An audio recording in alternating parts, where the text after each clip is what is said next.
Thank you, Mr. Chairman, and welcome to our witnesses.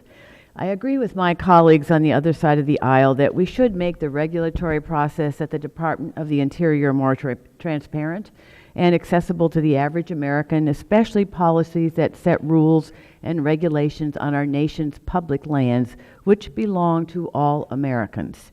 However, despite the title of our hearing today, the actual legislative proposals that the majority has asked us to consider throughout this Congress reveal a very different set of policy goals. For example, the so-called, quote, Secret Science Reform Act, unquote, was promoted as legislation to make the EPA's regulatory process more accountable and transparent, but was widely rejected by the scientific community because of its deep flaws. In a letter to Congress about the bill, some of our nation's leading science, engineering, and academic institutions wrote that Congress, quote, should take additional time to evaluate the unintended consequences of this bill, unquote, and that it, quote, could impose additional uncompensated burdens of cost and effort on those recipients of federal research grants, unquote. We have also seen numerous pieces of legislation drafted by this committee that limit the public input process under the National Environmental Policy Act, known as NEPA. Crafted on a bipartisan basis by Congress and signed into law by President Nixon, NEPA is one of the primary ways through which the public is able to participate in the federal decision-making process, fulfilling the fundamental right of American citizens to have a voice regarding a proposed federal project.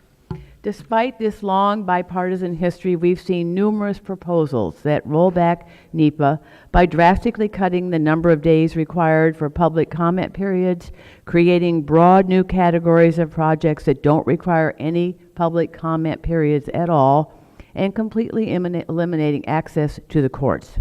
If this committee is truly committed to improving transparency and public participation, we should be providing the Department of the Interior with more resources to improve stakeholder outreach and enhance the public review process, not putting forth proposals that place burdensome requirements on our nation's scientific institutions and roll back public reviews under NEPA.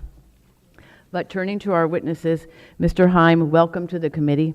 It's always great to hear testimony from a witness from Massachusetts. Great to have you here, as it's great to have everybody here.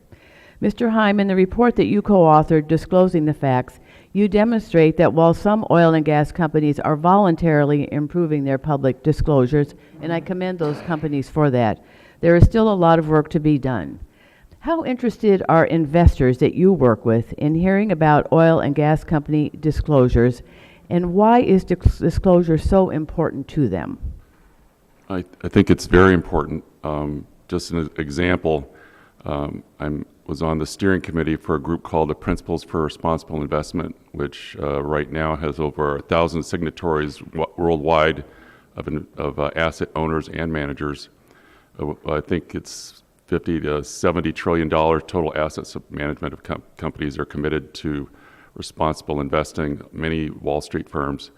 This particular engagement we led on hydraulic fracturing that started in 2013 had over 30 investors sign on to it. These are institutional investors with over $5 trillion in assets under management behind it.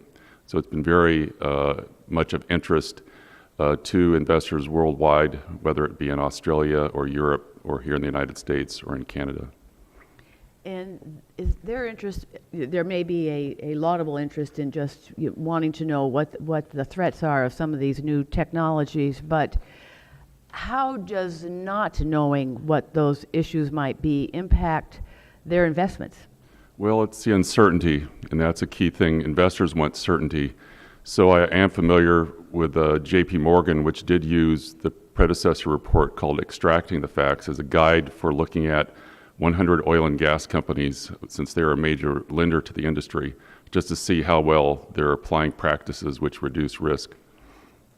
So companies that are seeking investors have there's a real opportunity here by being more forthcoming and disclosing some of this important information. Yes, I believe so. I can give one example of a new report by a French insurance and investment company called Société Générale. It's a new report on methane, and found that the top 3 companies that they gave buy ratings were were also companies that have good disclosure in our report, and those were BHP Billiton, Apache, and Noble Energy.